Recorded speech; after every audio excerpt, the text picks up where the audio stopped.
नमस्कार दोस्तों, स्वागत है आपका ए टू जेड स्टोरीज अद्भुत ऑफिशियल पर। साधु संत फकीर गुरु रहबरों की सदा ही जय जयकार। संत बड़ा या भगवंत बड़ा, कौन बड़ा, संत और भगवंत में किसका जो है पलड़ा भारी। रामचरितमानस में गोस्वामी तुलसीदास जी क्या कहते हैं। गोस्वामी तुलसीदास जी जो नवधा भक्ति है उनकी, उस नवधा भक्ति में क्या बताते हैं कि सातम सम्मोही में स जग देखा, मोते अधिक संत करी लेखा। कि सातवीं भक्ति क्या बताते हैं कि सारे जगत को मेरे अंदर समान रूप से देखो और मुझे सारे जगत के अंदर समान रूप से व्यापक जानो। किंतु क्या बोलते आगे, मोते अधिक संत करी लेखा, कि मुझसे अधिक संतों को देखो, संतों को मुझसे अधिक जानो। अब यहाँ तो बता दिया श्री राम ने कि देखिए मेरे से ऊपर है संत। अच्छा, सदगुरु कबीर जी महाराज साहब जी भी क्या बोलते हैं, सखों जग पर लो करे, सखों उत्पत्ति ख्याल, ऐसे समर्थ संत हैं एक खिसे नहीं बाल। कि संत की महानता ये है कि वे असंख्य सृष्टि की उत्पत्ति कर सकता है, वे प्रलय कर सकता है, उनका पालन कर सकता है। प्रलय, पालन और निर्माण ये संत की गोद में खेलते हैं और ये सब करने में एक बाल भी बांका नहीं होता। संत का इतना सामर्थ्य है। संत इसलिए कहते हैं कि संत भगवंत से बड़ा है। किंतु अब यहाँ पर पेच कहाँ फंसता है, लोगों की दुविधा कहाँ है कि यदि संत भगवान से बड़े हैं तो फिर ये अपने आप को दो दास क्यों कहते हैं। ये तुलसीदास, सूरदास, कबीरदास, ये सभी दास क्यों हो गए। क्यों इन्होंने अपने आप को जो है ये घोषित क्यों नहीं किया कि भाई हम ईश्वर हैं। वहीं पर श्री कृष्ण क्या कहते हैं, न मे पार्था सत कर्तव्यम त्रिश्लोके सुकिंचन नान वापत आवापवयम वरत एव च कर्मण। कि हे अर्जुन, मुझे इन तीन लोकों में कोई भी करने योग्य कर्तव्य नहीं है और ऐसी कोई वस्तु नहीं जिसे मैं प्राप्त करना चाहूं और प्राप्त ना कर सकूं, फिर भी मैं कर्म करता हूं। कर्म में ही व्रत है। और जैसे ही ये कहा, अर्जुन और धृतराष्ट्र दोनों के कान खड़े हो गए, बोले ये क्या बात हुई। अरे सिवाय परमात्मा के कौन है ऐसा जो कि मतलब कुछ भी प्राप्त करना चाहे और प्राप्त ना कर सके। ऐसी बात तो यदि कोई ब्रह्मा ऋषि भी कहेगा तो अहंकार का प्रतीक माना जाएगा। तो ये बात अर्जुन ने पूछी कि भगवान ये क्या बात कह रहे हो आप, ऐसा कैसे हो सकता है। किसी भी व्यक्ति के लिए क्या ऐसा संभव है कि वे कुछ प्राप्त करना चाहे और प्राप्त ना कर सके। एक साधारण व्यक्ति के लिए ऐसा नहीं। तब श्री कृष्ण जी ने उसको बताया, क्या बोलते हैं, अवजन माँ मूढ़ा मानुष तनु माँ शतम परम भाव जानतो मम भूते महेश्वरम। पढ़ लीजिए भगवत गीता के 120 में पृष्ठ पर 9वें अध्याय में वो बोलते हैं और 11वां श्लोक है कि मेरे परम भाव को ना जानने वाले मूढ़ लोग, मूढ़ अर्थात मूर्ख लोग, मनुष्य का शरीर धारण करने वाले मुझ संपूर्ण भूतों के महान ईश्वर को तुच्छ समझते हैं। यहाँ श्री कृष्ण डिक्लेयर कर रहे हैं, घोषित कर रहे हैं कि मैं ईश्वर हूँ। क्या बोलते हैं कि अर्थात मैं अपनी योग माया से संसार के उद्धार के लिए मनुष्य रूप में विचर हुए मुझ परमेश्वर को ये मूर्ख लोग क्या जानते हैं, साधारण मनुष्य मानते हैं। क्योंकि अर्जुन ने प्रश्न ही यही किया कि ऐसा कैसे हो सकता है कि मनुष्य कुछ प्राप्त करना चाहे और कर ना सके, ऐसा कैसे बोल सकते हो आप। तो लाजमी था उसका भी जो शंका आई डाउट आया, लाजमी था हमें भी कोई बोले कि मेरे लिए ऐसा कोई कर्तव्य नहीं है, तो हम भी बोलेंगे कि ऐसा कैसे हो सकता है। किंतु यहाँ पर श्री कृष्ण क्या बता रहे हैं, ये सब क्यों है? बोले क्योंकि मैं ईश्वर हूँ। बोले तुम ईश्वर हो? कैसे हो ईश्वर तुम?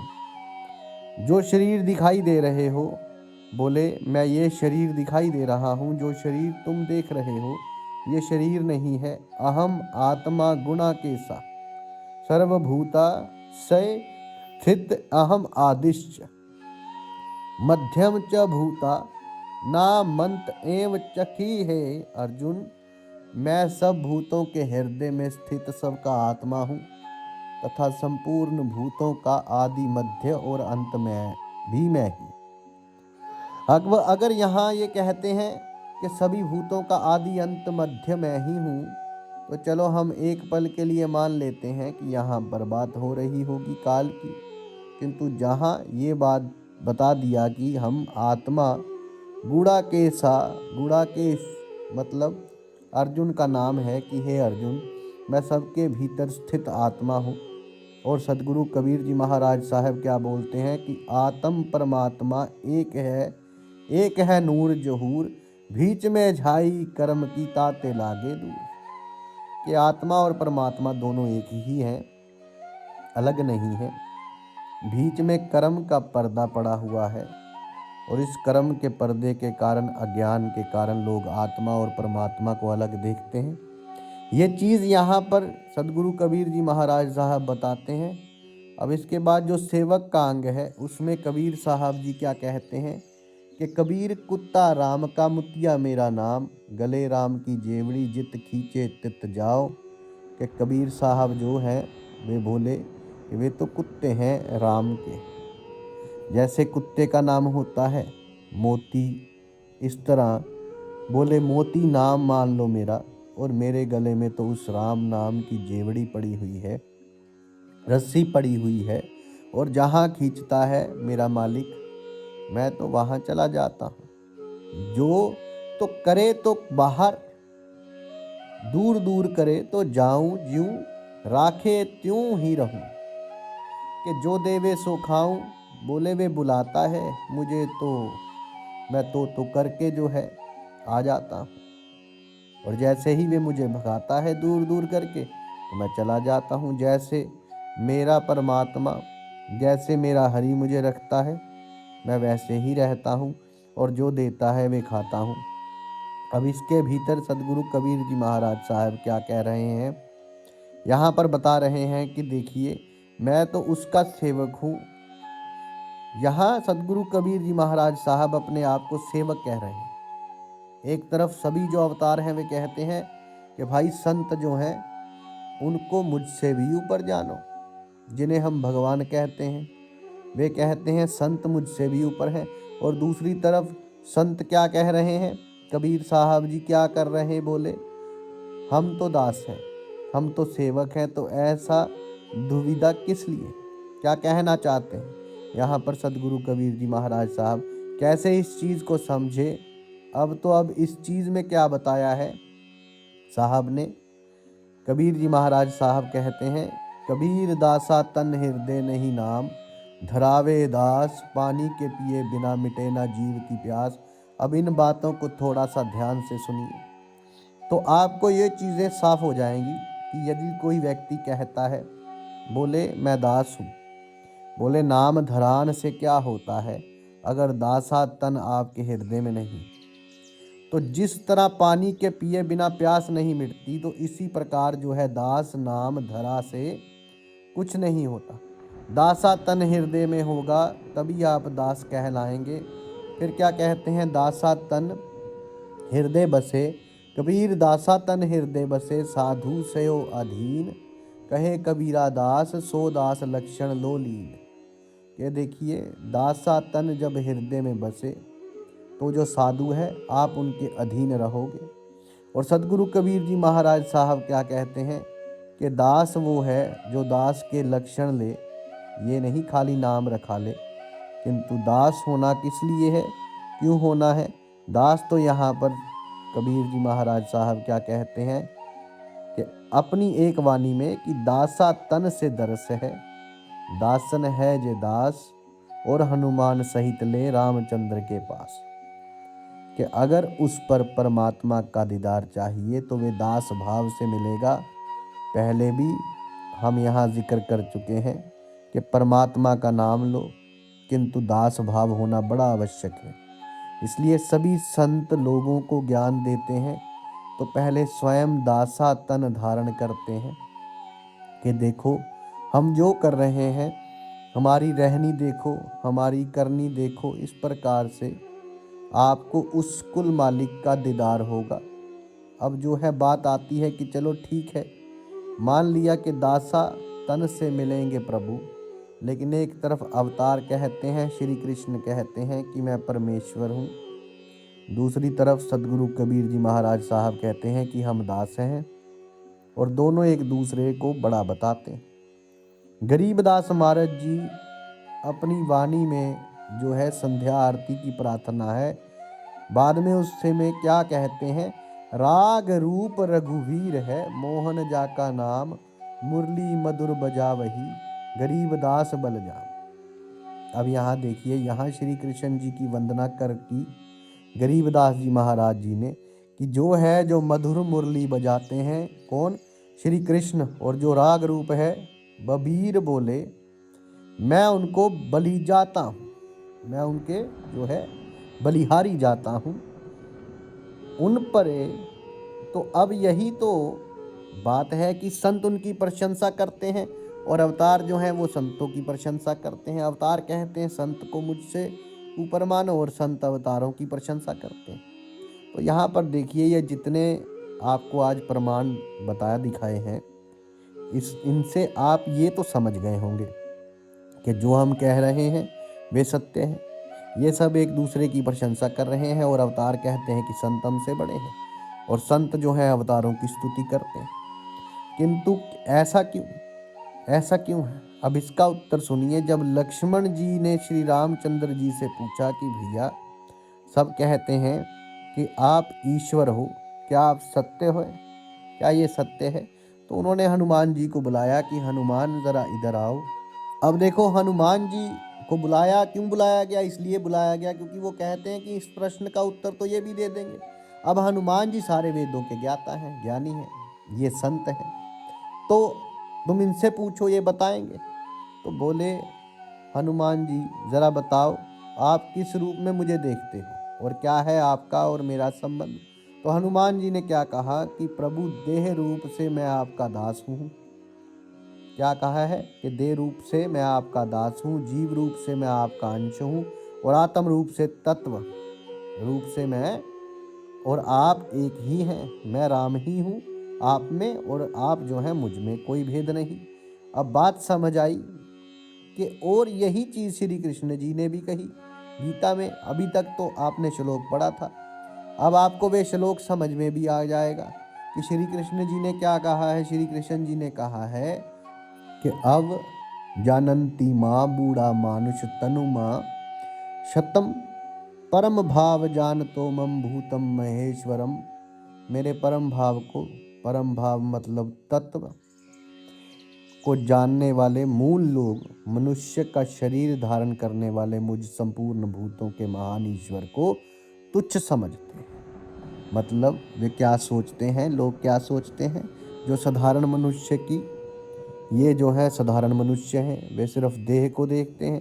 किंतु यहाँ पर श्री कृष्ण जी जो गीता का ज्ञान दे रहे हैं, वे किस रूप में दे रहे हैं? तत्व रूप में।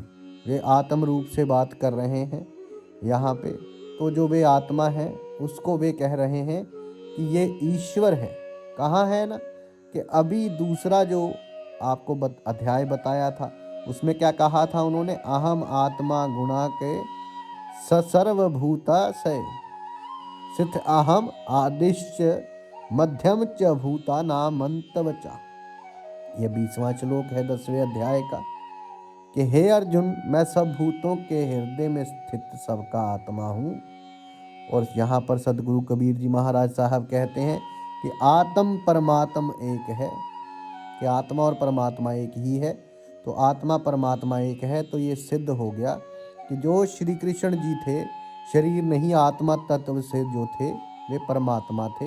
ये सिद्ध हो गया यहाँ पर कबीर जी महाराज साहब जी की वाणी से, और जो श्री कृष्ण जी के श्लोक हैं गीता में उससे। किंतु मूर्ख लोग क्या करते हैं, उस शरीर की मूर्ति बनाते, उस शरीर की मूर्ति को पूजते हैं। किंतु ज्ञानी लोग कभी नहीं ऐसा करते।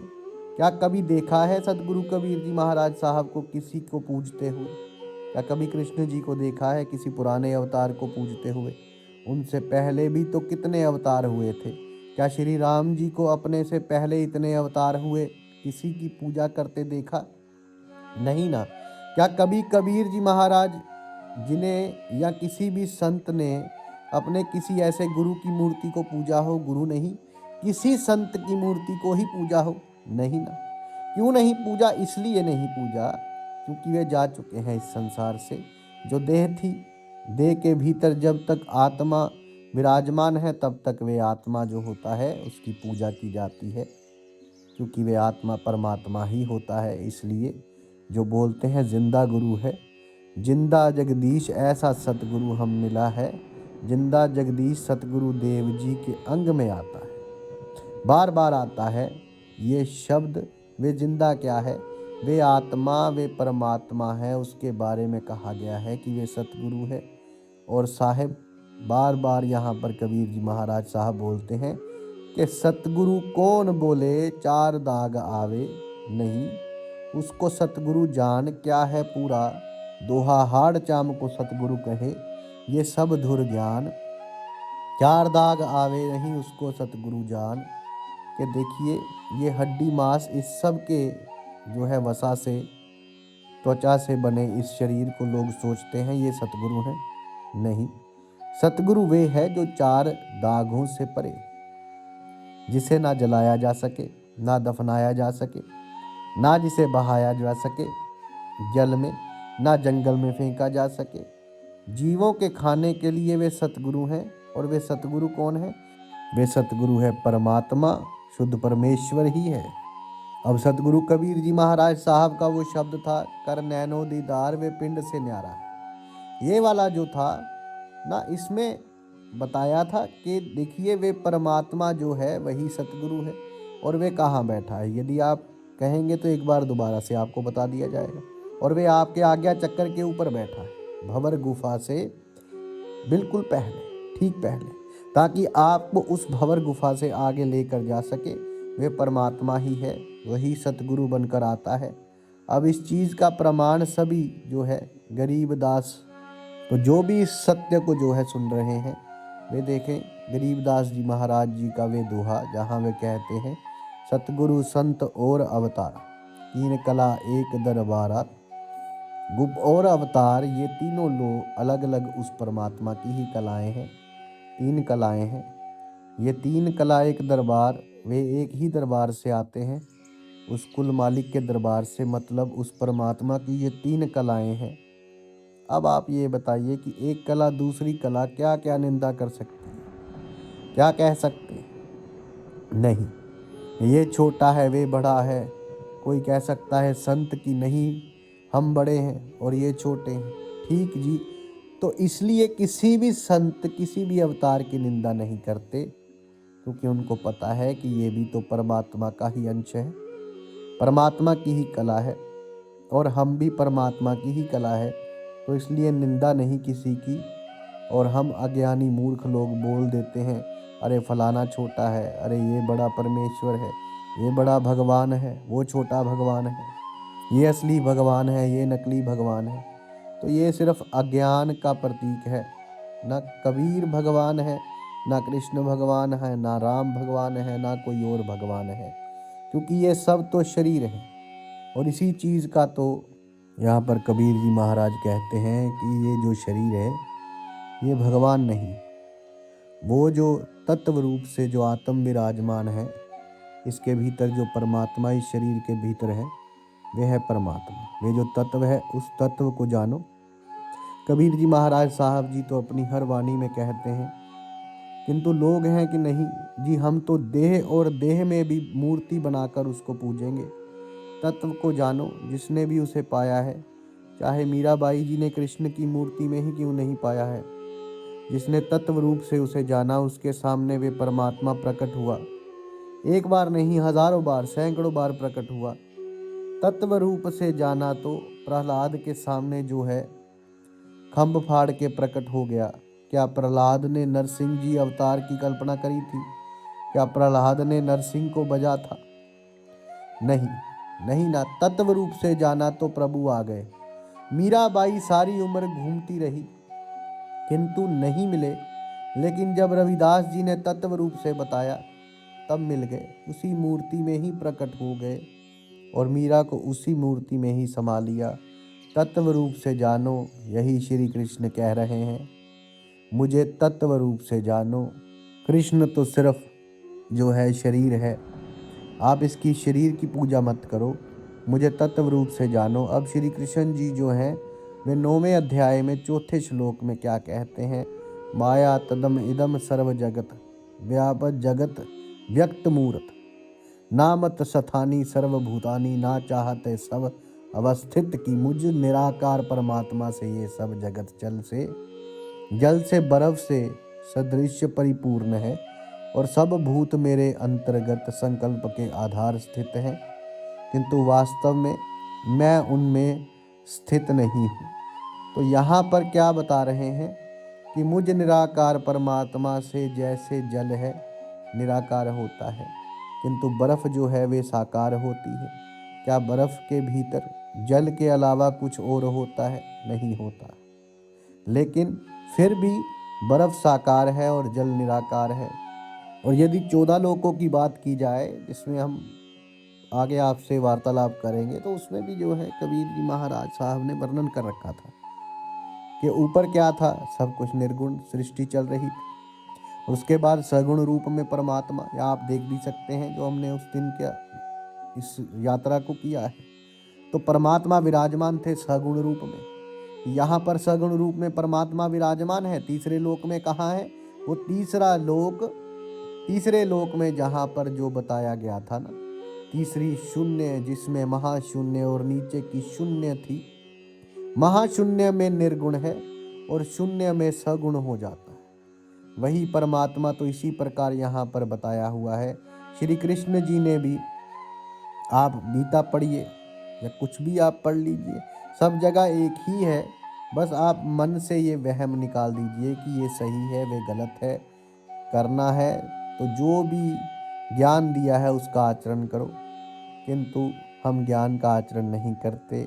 जिसने कहा भाई मूर्ति पूजो, मत करो, हमने उसी की मूर्ति बनाकर पूज दिया। जिसने कहा कि आत्मा भगवान है, भगवान नहीं, हमने उसी के शरीर को भगवान मान लिया। तो परमात्मा बेचारा क्या करे? संतों को भेजते कि जाओ इन मूर्खों को कुछ ज्ञान दो, कुछ समझाओ इन्हें, किंतु हम ठहरे फिर से मूर्ख। बोले जी अरे ऐसे कैसे ईश्वर, ऐसे कैसे समझा सकते हैं हमें? हम तो मूर्ख हैं, हम तो मूर्खता करेंगे और हम मूर्खता में लगे रहेंगे।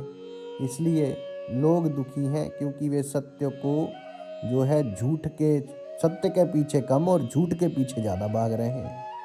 तो यहाँ पर अभी आप लोगों के जो है, जो भी आपको ये आपके मन की ये शंकाएं होंगी, इसके उत्तर मिल गए होंगे कि श्री कृष्ण जो स्वयं को ईश्वर कह रहे हैं, वे वास्तव में शरीर को नहीं, उस आत्मा को कह रहे हैं कि वे स्वयं हैं। वे शरीर के बारे में बात नहीं कर रहे। दूसरी चीज की किस लिए जो है रामचरितमानस में संतों की महिमा वे अवतारों से ऊपर बताई गई, ये भी आपको स्पष्ट हो गया, क्योंकि वे सारी सृष्टि की उत्पत्ति, प्रलय सब कुछ कर सकते हैं। इसके बाद जो है क्यों संत अपने आप को दास कहते हैं? इसलिए क्योंकि दास भाव से ही सहजता से मुक्ति संभव है। तो लोगों को ये दिखाना चाहते हैं, क्योंकि वे स्वयं आचरण करेंगे तभी तो लोग उनका अनुसरण करेंगे। यदि वे कहेंगे कि हम भगवान हैं, तो लोग जो है इस शरीर को ही भगवान मानना शुरू कर देंगे। जैसे हम अवतारों के और जो संतों के शरीर हैं उन्हीं की मूर्ति बना लेते हैं, हम उन्हें भगवान मान लेते हैं, जबकि वास्तव में शरीर कभी भगवान नहीं होता। जरा सोचिए, जो चीज नश्वर है क्या वे भगवान हो सकती है? नहीं। तो इसलिए यदि कोई देहधारी व्यक्ति है, वे कहता है कि मैं सतगुरु हूँ या मैं भगवान हूँ, तो वे झूठा है, मिथ्याचारी है, दंभी है या धम और अहंकार का प्रतीक है। जैसे कि गीता में बताया गया है, जैसा कि ग्रंथ साहब जी में बताया गया है, जैसा कि सतगुरु कबीर जी महाराज साहब ने अपनी वाणी में बताया, तीनों जगह जो प्रमाण दिए गए हैं, जिसे आपको मानना है आप उस प्रमाण को मान लीजिए। तो ना कोई बड़ा है, ना कोई छोटा है, ना कोई ऊपर है, ना कोई नीचे है, और ये तीनों ही परमात्मा कलाएं हैं। परमात्मा स्वयं आते हैं अलग अलग कार्यों के लिए, अलग अलग। जैसे हम बिजली के काम के लिए इलेक्ट्रीशियन को बुलाते हैं, कि कहीं ऑपरेशन करना हो तो डॉक्टर को बुलाते हैं, तो सभी इंसान ही है ना, किंतु हर एक का अलग कार्य है। इसी प्रकार आते वही परमात्मा की जो कलाएं हैं वे आती हैं, जैसा कार्य वैसी कला आ जाती है। परमात्मा यही खेल खेलता है, वे नीचे से ऊपर करते हैं और ऊपर से नीचे करते देर नहीं लगाता। तो चलिए, परमात्मा के क्या कर्म हैं, क्या कर्तव्य है, कैसे वे सृष्टि की रचना किस तरीके से खेल रहा है, कहाँ छुपा है कि नहीं है, ये सारी चीज़ें फिर कभी किसी और यात्रा में हम प्रसंग में देखेंगे। अभी तो आपको जो शंकाएं थी उनका समाधान हो गया। तो परमात्मा का नाम लीजिए कि संत बड़ा या भगवंत बड़ा, तो कोई भी बड़ा नहीं, कोई भी छोटा नहीं। तो उसमें विश्वास रखिए प्रभु के नाम में, और आप जिसे भी भजते हैं भजिए, जिसकी भी पूजा करते हैं करिए, लेकिन याद रखिए भजना सिर्फ उस परम तत्व को है। पूजा केवल अपने उस परम तत्व की, ना कि किसी मूर्त की या फिर किसी रूप की। किसी रूप को मत देखिए, क्योंकि नाम ये नश्वर है, ये नश्वर है, और जो नश्वर है वे ईश्वर नहीं हुए। लेकिन हाँ, आप ये जरूर कह सकते हैं कि इस मूर्त में भी वो परमात्मा है, तो ये जरूर है। तो उस हिसाब से आप जो है पूजा करिए, पाठ करिए कि हाँ, इसमें भी परमात्मा, हर जगह परमात्मा। क्योंकि अगर निराकार है वे परमात्मा, तो हर आकार में भी वही परमात्मा, वो आप पूजा कर सकते हैं इसी तरीके से। लेकिन अगर आप कहिए कि यही परमात्मा है, तो ये गलत हो जाएगा, ये बात आप जान लीजिए। क्योंकि अगर वह निराकार है तो वह निराकार है, उसका कोई आकार नहीं, लेकिन हर आकार में भी तो वही है, उस तत्व तो वही है। तो उस तत्व को पूजना है तो आप कहीं भी पूजिए, किसी को भी पूजिए, किंतु लेकिन सत्य को याद रखिए कि उसमें भी परमात्मा, ये नहीं कि वे परमात्मा है, क्योंकि जो नश्वर हो जाएगा वे परमात्मा तो है नहीं। साधु संत फकीर गुरु रहबरों की सदा ही जय जयकार। आपके भीतर बसे उस परमात्मा को मेरा प्रणाम स्वीकार कीजिए। धन्यवाद।